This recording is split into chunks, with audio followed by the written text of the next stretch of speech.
I have seen your gut grow into its own sonnet and your head grow gleaming and bald.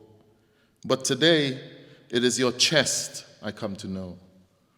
How rigid it is when I press upon the crisp sheen of your burial shirt, to tread a rose through the eye of your lapel. And I find the pall-bearing weight of your life when we grip the casket's chrome to lift and carry you down to the hearse waiting in the bright yard.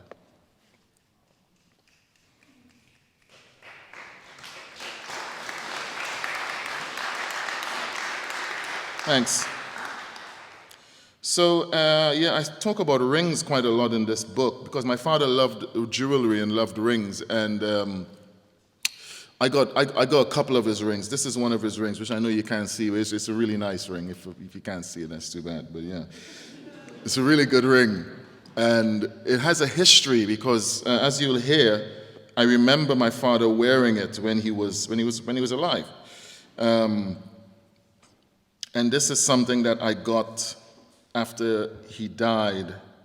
My brother and I were given these things that belonged to my dad. And I'll talk to you a little bit about my brother after the poem. Rings. I only have to look at my hands to see my father. The wide silver ring spans the proximal of my left hand's ring finger. I remember this ring as a child, asking my father what the raised letters spelled. But he laughed, and like everything else made of secrets, he would not tell. It was revealed after the funeral when we were at the house and the jewel bag get bring out from the bedroom for my brother and I to choose which as heirlooms. The bag held things which were either removed from my father's body as he lay dying or kept in a saucer beside his Bible. I chose the silver and soon deciphered that the raised letters were his initials, AHJ in Western typeface. The ring fit firm and right. My brother chose a chain. So it's significant for me, that poem about my brother taking a chain, because my brother didn't have the love that I had for my father. My brother grew up with my mother, and my mother had reservations about my dad.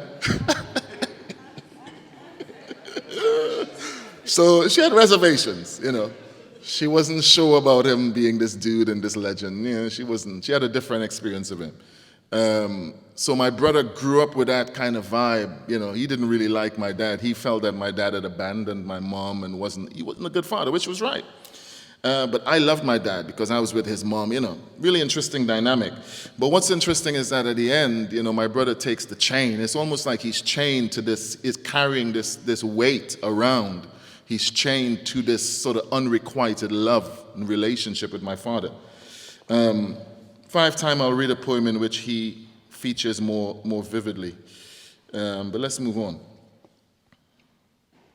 So in the last few months of my father's life, he lived in a place in Trinidad called El Socorro. And I visited one April. I visited him there. The poem deals with that memory. And then what happens after. El Socorro. In an April of Saturdays, I visit my father in El Socorro. He is clearly ill and living again as a bachelor. His philosophy, that if God gives him 5 more years, he wants those to be happy, has brought him here to a ground floor apartment on Jagroop Lane. Dust in the sun beams through both rooms. The furniture is old. Cardboard boxes of folded clothes, his tattered Bible, and pillbox on the kitchen table. I take photos, saddened to see where my father has arrived in his 7th decade. Does my father know he is dying? When I drive him to the pharmacy, I photograph his hands as he flirts with the chemist's wife. What is it about his hands? His forearm is mine, his fingers. The Saturday after he dies, I cannot go when my stepmother asked me to help her clear his apartment.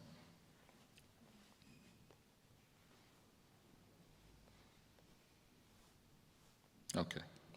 So yeah, this is a poem in which I talk a little bit about my brother and his experience. You know, interestingly enough, my brother, they really didn't get along. And whenever my brother tried to reach out to my father was always like, you know, he didn't really want to know and kind of rejected him and pushed him away.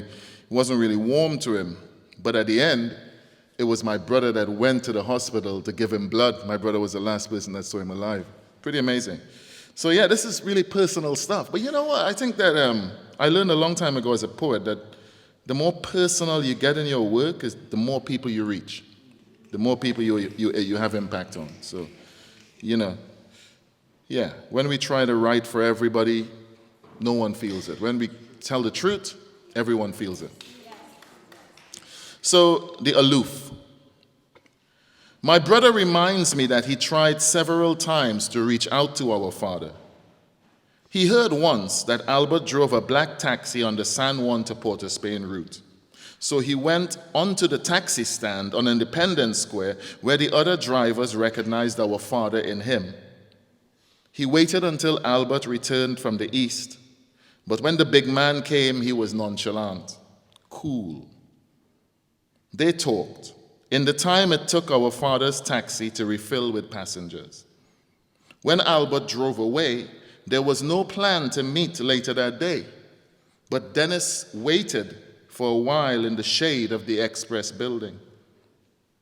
He had always questioned our father's myth, denied it, and for this, he was considered aloof, arrogant, delinquent.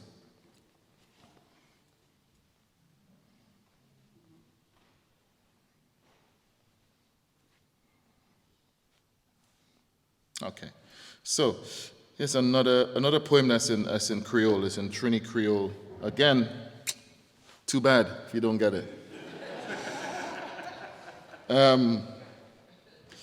There's a couple things I got to explain in this before. So Tina, the poem is about my father's relationship with my sister, who wasn't his child. My sister being my mother's daughter. But they were very close for some reason. They had a really strong relationship. And what my mom did was really interesting, is she gave all her kids my father's surname, even though they weren't his kids. I don't know.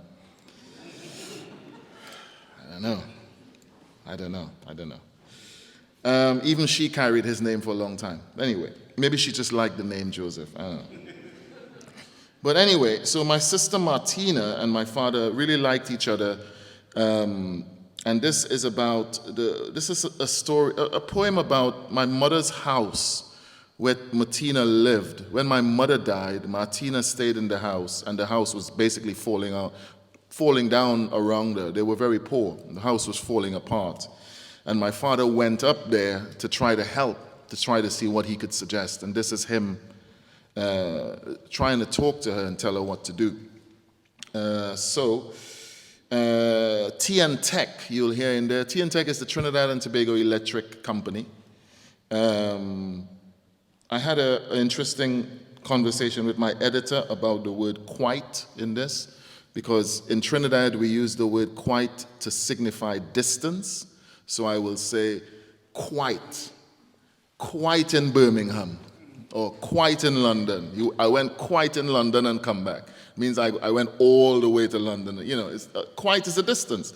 And I don't know how that happened. I guess it comes from the English usage of the word quite. Oh, that's quite nice. So we use it for distance rather than, you know, a measurement in that way. Make sense? Yeah? All right.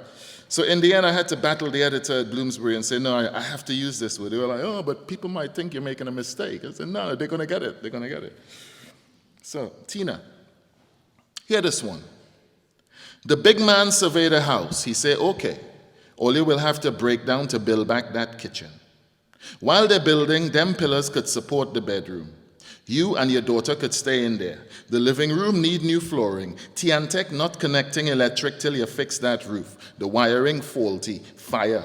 You're talking good money, materials, cement, labor, but Tina, you can't live like this with termite in ruins. He had left quite Santa Cruz to go to Five Rivers to see what could be done for Tina and Trish. Tina not Albert daughter, but Baptist, no Baptist. And she have his last name. She dies 2 years after he does. Serpent didn't possess her womb, it was stomach cancer. And 2 weeks after, the house she suffered to save fell down.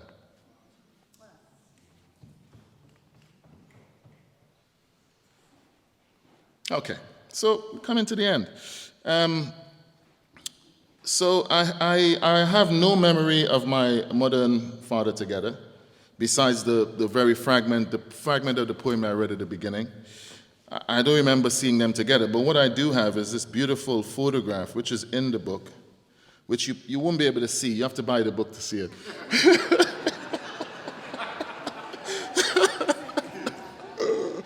Oh, man. No. Or you could just look at it. You could go and look at it. You don't have to buy the book. But it's a photograph of my mother and father on their wedding day.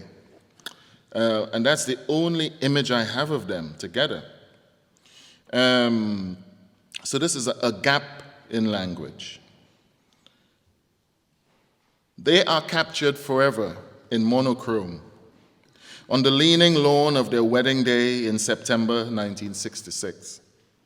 Before my grandmother dug up the ground to plant flowers. She sewed the dress my mother wore. But who sews a wedding dress? Presser footing on a wasp waist machine. I am also in the image. I am a gap in language, silent until November. By then, they had already begun to drift apart. My father told me how 20 years later, my mother arrived at the board house he was building on squat land in Chaguanas. He thought was to reminisce, but was to serve him divorce papers on a Sunday afternoon. I can imagine them together there, but only as myth, sitting in his unfinished house. I came to know them apart, and I cannot bring them together in death. Okay. So maybe I'll just read a couple more, and then we'll be done.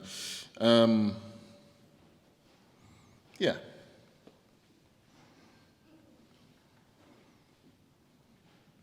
So the one that I want to read, really, if I can find it quickly, is actually I'll read this in the meantime. This is the shortest poem in the book. So it's a book of sonnets, but very loosely based on the English sonnet, on the classical sonnet. A lot of the poems started off as really strict sonnets, and then I changed it into a more Trinidadian swing, you know? I made it funky. Eh? I broke the rules. Yeah. But I know what the rules are. Yes, exactly. So this is Memory Ghost 2. My sister Janelle does not know our father has died. No one called to tell her. He has been dead for 2 months. And now she has nowhere to hide from her memory ghost of him. Okay. So, yes, final 2 pieces. So, a few poems in the book touch on, in the real tradition, talking about English poetry, there's a tradition in English poetry about elegies. When you write an elegy to someone that has passed, like, the great poets write elegies for great poets that died, I think, Auden has this really amazing poem about, I don't know, about Keats dying or something like that. And they always say, okay, this guy is gone now, but I'm still here, you know. I'm still here, I'm still working, you know. And that's cool. Work of generations. My Aunt Agnes pulls me up to dance at her 70th birthday. And we are dancing to the mighty sparrow singing Marajin. While we turn, she says that she is near the end of a circular motion, that my brother and I are of another generation and loop, that soon it will be our turns too to turn towards our graves. Then our children behind us, then theirs. Life and death are simple when considered in this way. Your father has made his cycle, she says, and that was all that was required of him.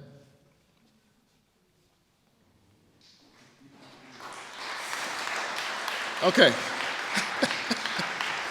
So, thank you for listening. I'm going to finish with a poem that is centered at the funeral. And it's good to do it here because this is the right space for a poem like this.